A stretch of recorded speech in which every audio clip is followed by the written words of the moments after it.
I'm the Karpolis Mini Museum and Program Coordinator. I've only been in Illinois for a short time. I come from Virginia and I have a very long history of working with historic sites and historic documents. My absolute favorite patriot is Patrick Henry, and if that starts to show, I'll try to rein it in a little. But for 15 years I worked at one of his homes at a historic site. So, yeah. So I will just start, and if you want to ask questions or whatever, we can go off script. I don't have a script. But most people, what do you know about the Revolutionary War? Well, you've got... I've got at least 3 grandfathers, great-grandfathers, whatever, who fought in it. Okay. Yeah.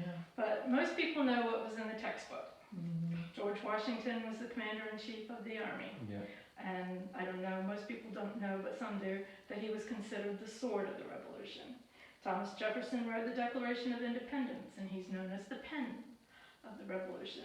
Patrick Henry said, "Give me liberty or give me death," and he's called the voice of the Revolution. Yeah. And then the other things you might know are the Stamp Act, the Tea Tax, the Boston Tea Party, Lexington and Concord, the shot heard around the world. We got our Declaration of Independence, we fought a war, we won, and we started a new country. Yeah, there we go, just like that. Right. Yeah. Well, today we're going to show you it was a few more steps than that. I will note that Virginia and Massachusetts were probably the most influential ones, most involved in getting us to the Declaration of Independence and had the most trouble. But I was born and raised in Pennsylvania, so don't leave that out. Oh, no. Philadelphia was a big spot. Yeah, Big spot. right, Valley Forge. Yeah. And Getty, well. Yeah. Yeah. That, That's a different war. That's another war. Yeah. That's a war. But this was actually kind of considered a civil war as well, because Yeah. we were all British at the time, and now we were trying to break away from our mother country. But some of the things that were an issue actually started with Jamestown. When the colonists came to Jamestown to settle, they came with a charter that said that they had the exact same rights as the English citizens back in England. And one of those rights was to be taxed only by your own consent through their own representative assemblies. So when they came to Jamestown, they came with a royal governor. They got together a general assembly, which was the elected people from the people. And then as the colony grew and it grew bigger, they moved the capital to Williamsburg, and their group got larger, and it was called the House of Burgesses. Yeah, we've been to Williamsburg in Jamestown. and Jamestown. Okay. With one of our car clubs. So we get to Oh, okay. travel with them, you know, Did you different ever go to clubs. Scotchtown by any chance? Scotchtown? Yeah, Patrick Henry's home. I don't remember that. Is it down in that area, Yes. in Virginia? Yes, and we had car clubs that came several times, Oh, different ones. we went to some 2 or 3 big mansions Oh, okay. and toured those. Yeah. So, yeah. So anyway, as we were moving through time, 150 years, each colony kind of developed their own government. Virginia was the House of Burgesses, the royal governor. The royal governor had his council of advisors. And we were making our own laws, pretty much. We were taxing ourselves, and everybody was happy with it. But then we had the French and Indian War. And King George III had a different idea about how things were going to need to get done. Mostly England had a huge amount of debt. So they decided that the colonies should also be part of paying that debt. And the people in England said, that's not a bad idea. We've been paying taxes to support them. But then we saw it as we had supported them, that we gave them men, we gave them supplies, we helped fight the war and helped them win.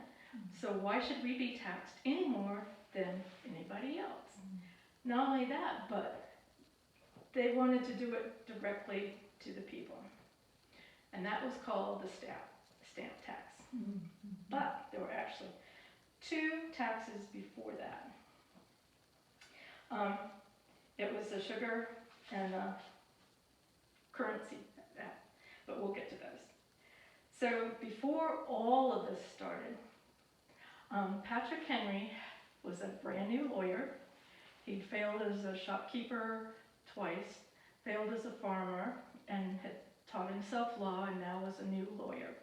And he worked in the little county of Louisa in Virginia.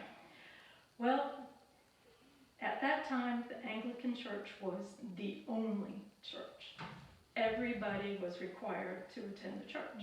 You had to pay a fine if you didn't attend, and each parish had to provide the parson 16,000 pounds of tobacco every year, which usually sold about 2 cents a pound. Wow. Tobacco is a cash crop, but unfortunately, for several years, there was a drought. Oh. And in a certain year, like 1763, they could not pay the parsons the tobacco because they just didn't have it. So the colony of Virginia said for 1 year, you could sell your tobacco, you could pay your parson your share in cash at 2 cents a pound. Well, the market was higher. They were actually paying 5 cents a pound for the tobacco because of the scarcity. So here's this poor farmer going, you know, I can pay 2 cents a pound, my share to the parson, and I'll have 3 cents a pound left over to pay debts to other people, pay for my family. Except the ministers went, hey, wait just a minute here. We get paid 16,000 pounds of tobacco, no matter what the cost is. And now we've got this chance to get a higher income. So they said, no, we want the tobacco. They went to the House of Burgesses in Virginia and they said, sorry, this is for 1 year, that's it.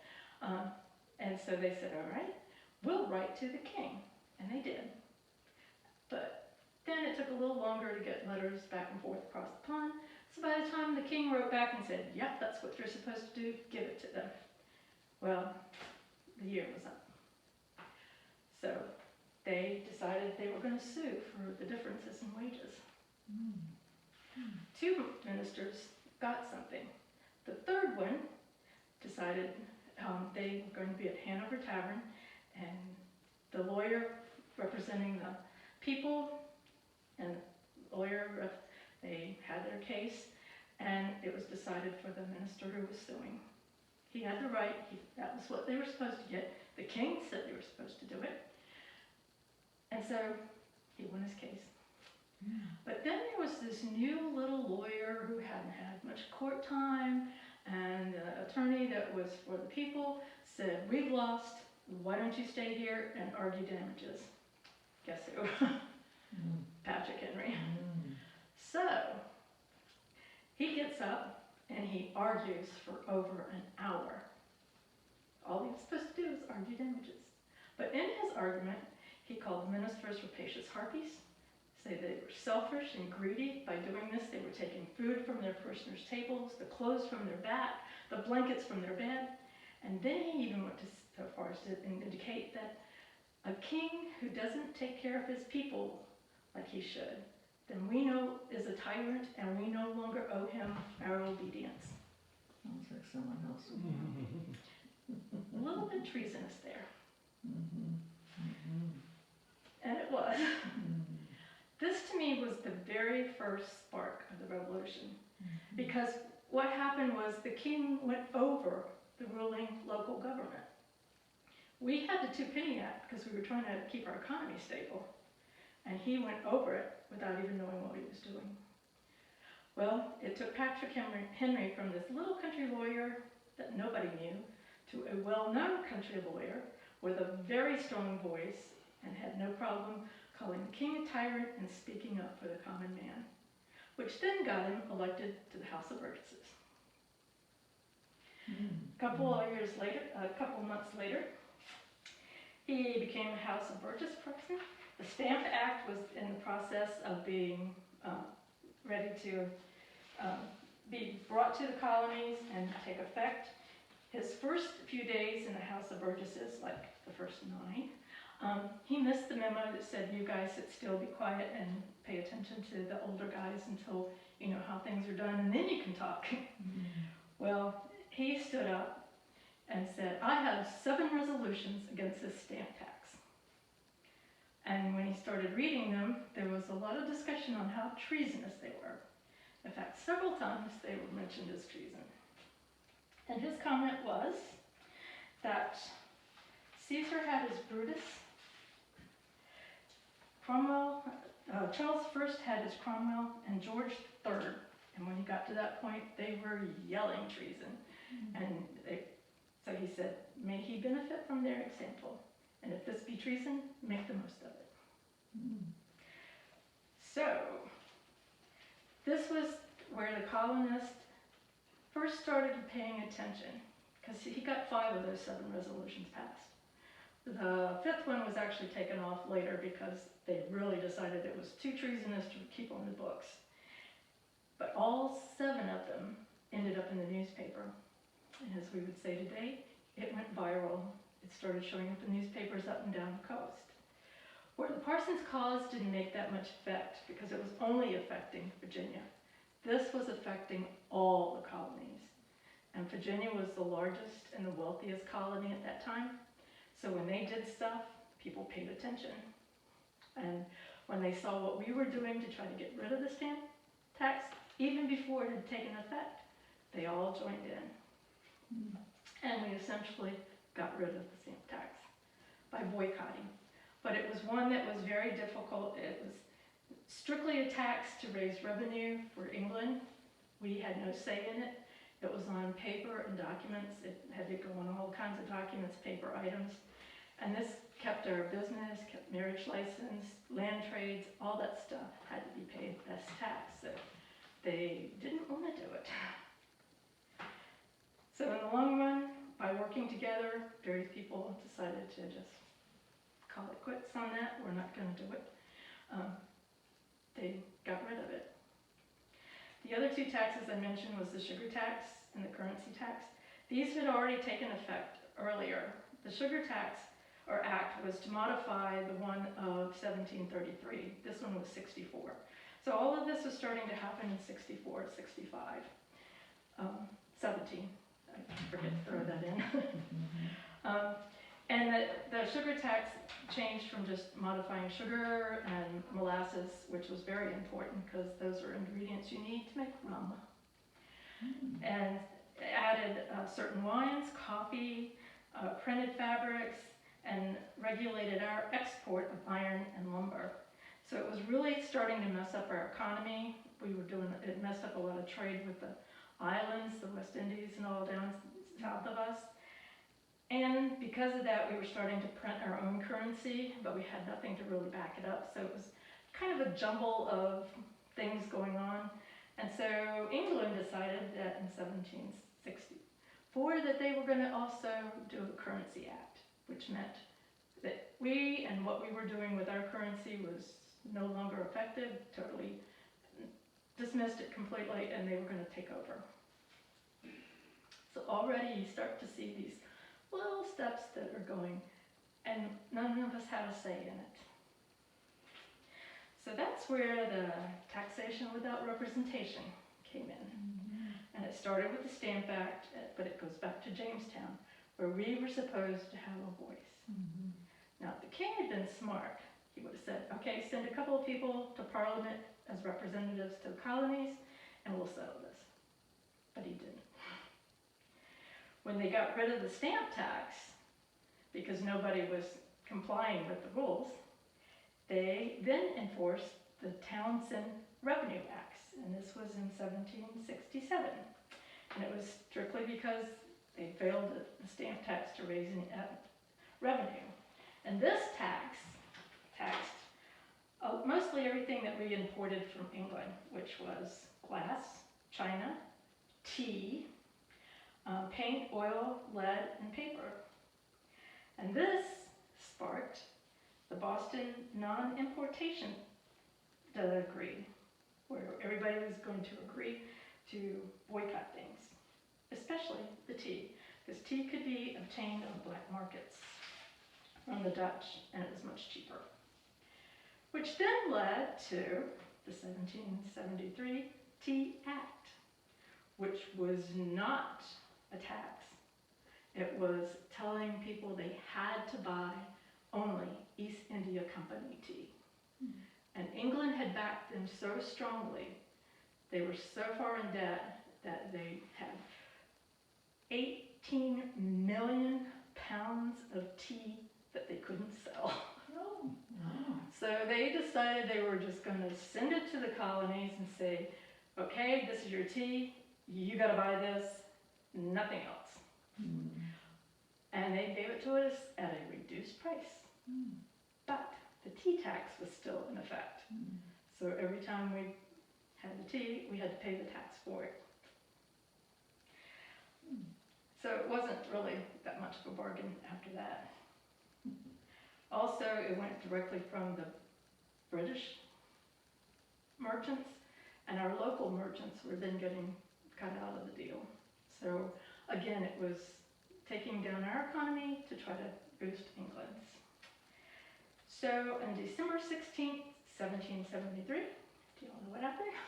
In Boston, Oh, yeah, they had a party. they had a party. We saw it as a party. I don't think the King and Parliament did. We've been to Boston too. Yeah. Have you been to the Boston Tea Party Museum? No, we didn't go to that. I Oh. don't think we Okay. saw that, no. Well, I know that, a little bit about them because they filmed their introductory film at my historic site when I was there.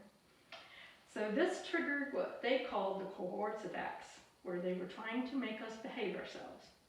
We called them the intolerable acts.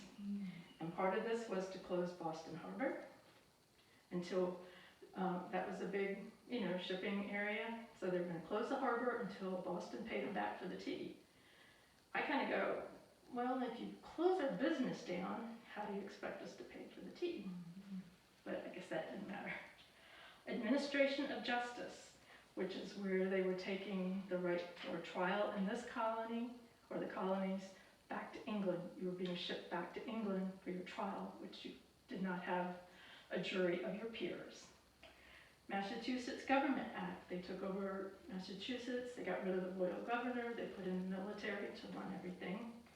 And then as they were putting more military in to take care of all the government stuff, they enacted the Quartering Act, which meant that they could come into your home and you had to feed them, clothe them, house them, take care of them, and they took away all your guns and all your rights to do anything. So you actually had the soldiers living in your home. Well, when all this happened, the House of Burgesses in Virginia, on June 1st, which was the day they were supposed to start the Boston Port Act, they had a day of fasting and prayer to show their support for Boston. Well, the royal governor in Virginia, Lord Dunmore, says, oh, no you don't. You are disbanded, you go home.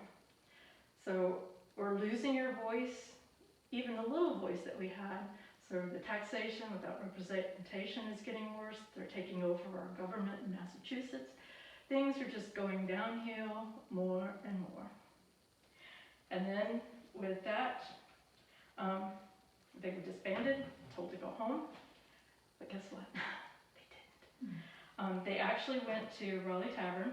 If you've been there, you know what that is.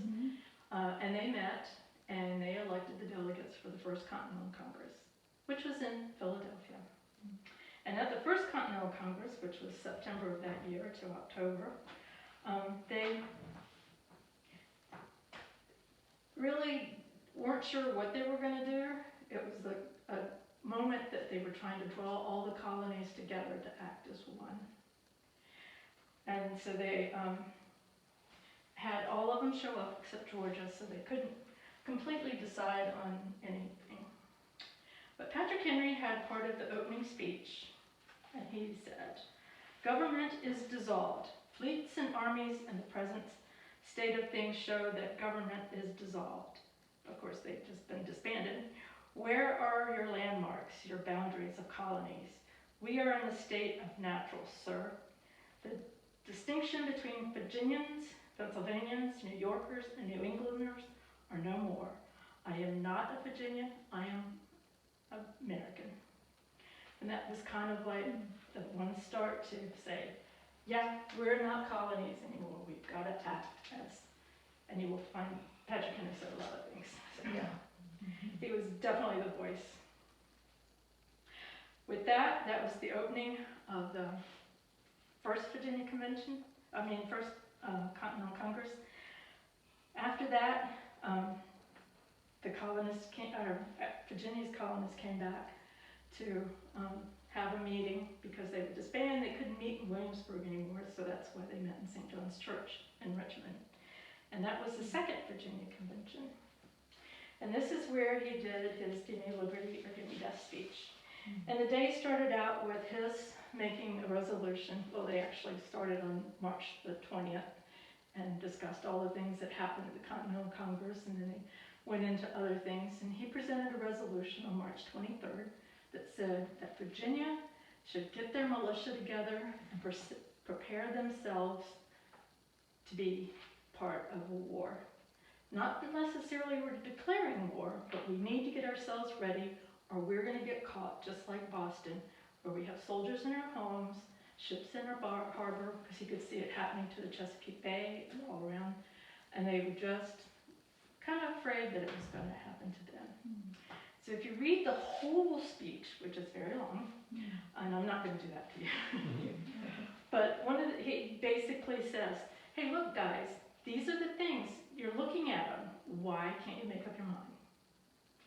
And the one line that I like the best in it is, I have but one lamp by which my feet are guided. That's the lamp of experience. I know not how to judge the future, but by the past. And judging by the past 10 years, because now it's been 10 years that we've been going through all this. He goes, what are we going to do? Then he also suggests that, here are all these ships building up, the armies are building up. Does England have an enemy in this country? Why are they here? They're not here to control us. So stop and think about that for a while. And they kept on the whole argument back and forth. Well, if we go to war, we're going to be fighting our families, we're going to be fighting England and another country. They have this huge army, that's navy that's worldwide known, and we're just little people down here. And they're going, he goes, we got to do it, no matter what. And then the very last paragraph, which most people have heard, it is in vain to extenuate the matter. Gentlemen may cry peace, peace, but there is no peace. The war is actually begun. The next gale that leaps from the north will bring the sound of clashing arms. Our brethren are already in the field. Why stand here we idle? What is it the gentlemen wish? What do they want? Our brethren, what is it the gentlemen wish? What is it they have? Is life so dear, or peace so sweet, as to be purchased at the price of chains and slavery? Forbid it, Almighty God. I know not what course others may take, but as for me, and he had his hands crossed, give me liberty or give me death. And he stabbed at his heart with a letter opener. Oh my word. Wow. Back then it was blunt, it was just to lift wax seals off, so Yeah, no blood was drawn. yeah. Very dramatic. Yes, They got their attention. it did. And so there were 120 men sitting in that room that day. And when the votes were cast to decide whether or not they were going to act on this, it only passed by 4 votes. But Virginia took that step. It was a very big step from going loyal subjects to treasonous actions. But because, again, they were the largest and the wealthiest, people were watching. And so it was kind of like our support for what happened.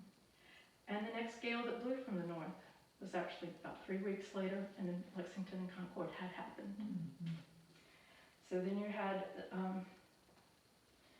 at the Second Continental Congress, they tried very hard to get people to go ahead and declare independence, because all of this had been happening. We'd actually had some fighting, and there were still some that going, can't we just try one more time to make sure we have covered all our bases and see if the king won't? And they sent what they called the Olive Branch Petition.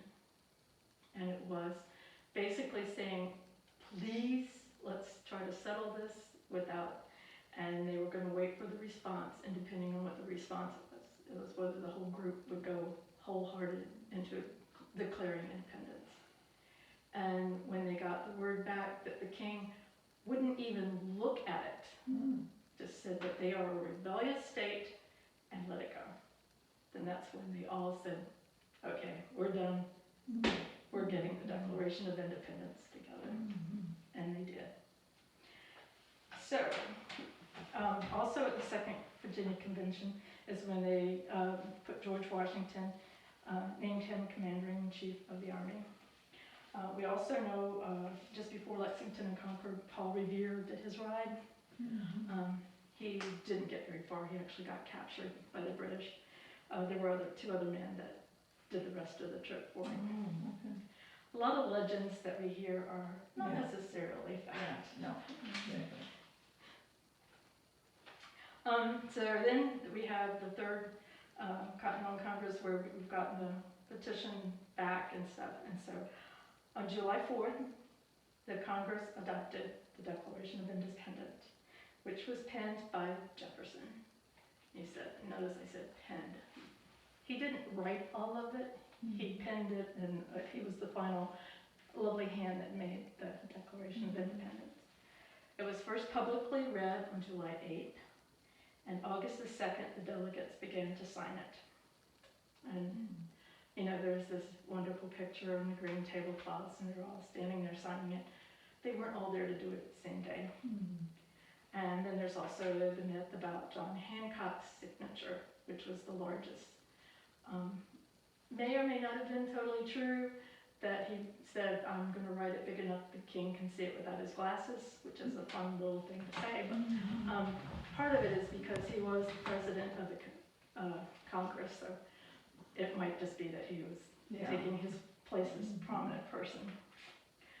Then other things that had happened along the way was in 1777, on June 14th, we got our first flag. There's also a legend about that.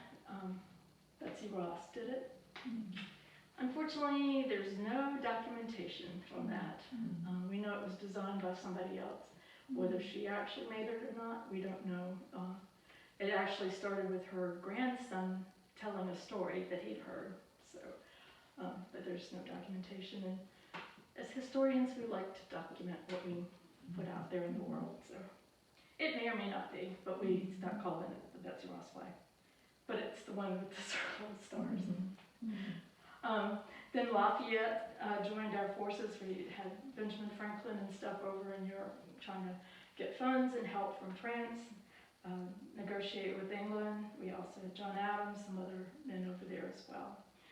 And so on July 27th, Lafayette arrived for the first time in Philadelphia and actually had a very big part in the fight. By 1778, they had kind of run out of fighting New York and Boston harbors and stuff, so we'd been sneaking people in through the South and using the harbors down there, so they decided, we're going to go down there and take care of the South. So now we had the British up in New England area. They were fighting all different places up there on the coast, and they started down in the South, and they started moving back and forth, and before long they converged on Virginia. So we Virginians, who are now partly Illinoisans, we like to think that we kind of began the war because Patrick Henry and all our, Washington, Jefferson, Patrick Henry, all were part of getting it started, and then nothing really happened much. We did supplies. Patrick, when he was governor, he made sure that Washington got supplies and stuff, soldiers. Then they started fighting down in the South and started coming this way, and then we said, there at Yorktown, we'll end it. Actually, it was just a bad choice by Cornwallis. So we kind of feel like they began it and ended it. One of the things that we don't hear a lot about are the women. And this war could not have been won without them. Even Cornwallis, who lamented it and said that even if he had destroyed all the men in America, he'd still have to contend with the women. And what did they do to help? Everything. They were not allowed to be educated. They had very little voice. They owned nothing unless they were single or widowed. But they still were so strong for the cause. They kept the homes going, they kept the farms going, sometimes even took over their husbands' businesses and kept them going. And they cared for the children's education, doing their best with very little. Many times while they were pregnant and they were trying to avoid being captured by the enemy, worrying about their families, not just their immediate families, but their parents and sisters and brothers and stuff, as well as diseases like smallpox and dysentery and stuff. So they had a lot they were taken care of by themselves. And because they didn't have representatives, they couldn't speak. One of the most outspoken ones was Abigail Adams. She was very much for women's education. She had no problem making suggestions to her husband on what he should do while he was there, and different things like that. They were also camp followers, which most people think were prostitutes, but they weren't. They were lovely women like Martha Washington, Sarah Jay, Lucy Knox, Kitty Green.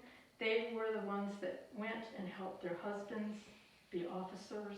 They helped take care of the soldiers. A lot of the women went just as soldiers' wives and stuff, and they foraged for food, they cooked for them, they cleaned, did clothes, they cleaned things up, kept things kind of higher spirit, and kept the camps going along. They really couldn't have. And Washington was a very strict, let's keep things in order kind of thing. And he didn't really like the women tagging along, but he knew that he couldn't tell them to go home because they did too much to help. So. But other than that, they also wrote letters. And they wrote articles, and they wrote plays, they wrote books. They turned their homes into manufacturing for fabric, because one of the things that, by not doing business with England, we didn't have a way to get a lot of our fabrics. And so the ladies started wearing homespun, which meant just exactly what it said. They spun it at home, they made the fabric at home, and they had to wear it fast. Abigail Adams and Martha Washington both had manufacturing going on in their homes, in addition to everything else. They wrote to their husbands, they wrote papers, plays, poems. They shared the news with each other and helped keep each other's spirits up when they knew they were going through things that were tough. Somebody that you may not recognize the name is Mercy Warren. She was the wife of James Warren. She wrote to John Adams, she wrote to Washington, she wrote plays, she wrote a lot of letters back and forth to Abigail Adams, and she also wrote the history of the American Revolution. Of course, she didn't do any of that under her own name until after the war. And then they saw how much the women had actually had a part in it, so they kind of, were getting a little bit of information there. But,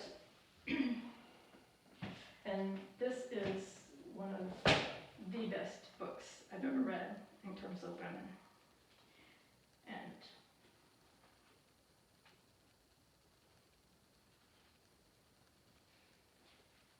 And here's just a few things. Mercy allowed herself to express her worst fears.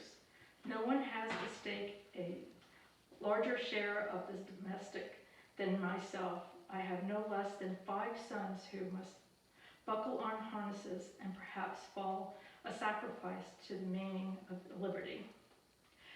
So, they were very aware of what they were doing as well. Also,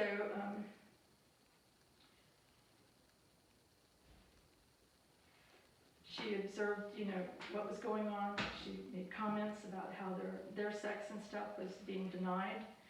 Abigail Adams was also very concerned, and one of her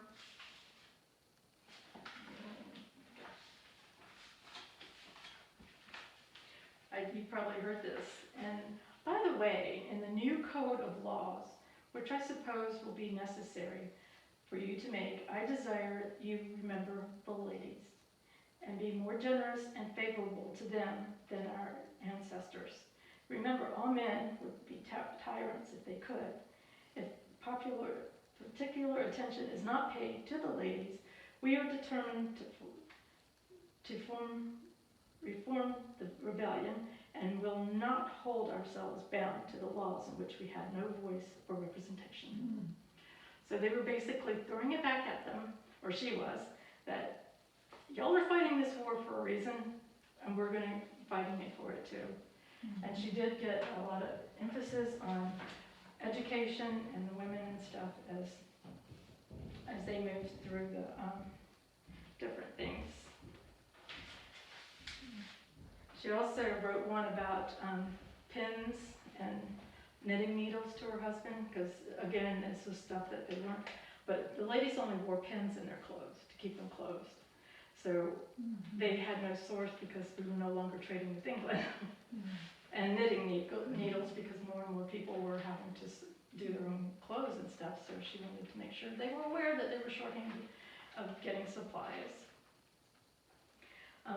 She also noted one time that posterity who are to reap the blessings will scarcely be able to conceive the hardships and suffering of their ancestors.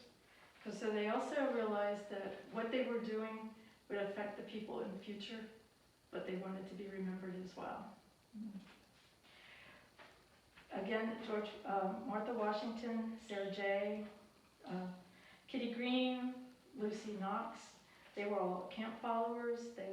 They lost things. The men put up their own money for things. So the whole body of people were really sacrificing and making this happen because there was no federal government to back them. In fact, Kitty Green's husband, General Nathaniel Greene, took money out of his own pocket to pay for material for uniforms. Another person who you probably won't hear or haven't heard much of is Phyllis Wheatley. She was a young slave. She came to the colonies as a slave when she was about 7 or 8. The Wheatley family realized that she had a real talent for writing and stuff, so they let her neglect her work to study, and she did become free, and she wrote poems, books, and they were all published. So she became one of the country's first national poet. Esther Reed, she was kind of a quiet little person that didn't hear much about, but she made a very big noise. And she started a column called The Sentiments of American Women. And what she was doing, she was going along asking all the governor's wives and stuff to help raise money to support the army. And they were doing it the goal was to raise enough money they could give each soldier some funds to buy things for themselves and all. And they raised $300,000.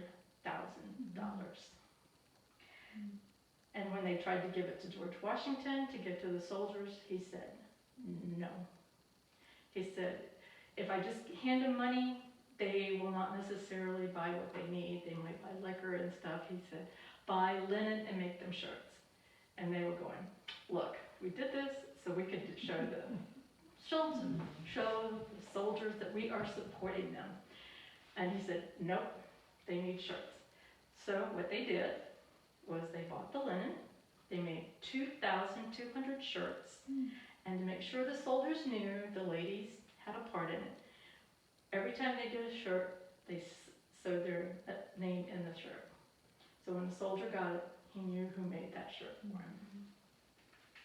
There was also spies. There was Lydia from Philadelphia, and she was noticing the movement of the soldiers and stuff. She had 2 sons. One worked with Washington and one was too young to be in the war. But she took note of what was going on, wrote it into messages, put it on the boys' coat buttons and sent him with the stuff for his brother at camp. They took the buttons off, took the messages out, put the buttons back on, and sent the little one home. Then if you, the buttons were like, a lot of times like just a wooden piece of wood with cloth sewn over it, and that's the way this was. So you could just take it off, and she'd put messages in there. There's a little book called Buttons for General Washington. It's Wow. for a young reader. It's all about that. Deborah Sampson, she was actually Robert when she was in the Army. She was in the Army for 3 years, was wounded, sick, and then that was when she was sick was when she probably was discovered that she was a woman. Rebecca Mott, she was a lady in South Carolina, or in the South, and the British wanted to take over her home and did, so they sent her. She was a widow with her kids away, and because her son-in-law had been a hero in the Continental Army, the officer, Henry Lee, asked about destroying her house because the British were all there and they had surrounded it, and they said, "We'd like to destroy your house, but we respect you enough to ask first." And she said, "Oh, no problem." She says, "I'm glad I can help the Continental Army. And oh, by the way, I have these Eastern Indian arrows that you can shoot and they ignite when they hit." And she took them and showed them how to use them. And so she was the one to put the first arrow towards her house to be destroyed. Wow. Then there was Kitty Goddard. She actually printed the Declaration of Independence. Wow. She had her own printing business, and she was one of the ones that printed it. She did the Declaration of Independence. And then Marcy Warren, the one that was the big writer, Abigail Adams wrote to her. She says, "I am apt to think that our later misfortunes have called out the hidden excellencies of our commander-in-chief." She was writing in support of George Washington, and there was a big question mark of whether or not he should be asked to be president. And this is after we actually won the war. And so she was making her comments that she thought he should be. And then another one that Mercy wrote was, "No people on earth in whom a spirit of enthusiastic zeal is as readily kindled and burns so remarkably as Americans." So they had a big voice, they shared a big voice. There was a lot that got us to independence. There was a lot that happened in various places. As I said, mostly in Virginia and Massachusetts, but Pennsylvania was a big one. Maryland was actually even the site of another Tea Party. I mean, a lot of Tea Parties happened too as well.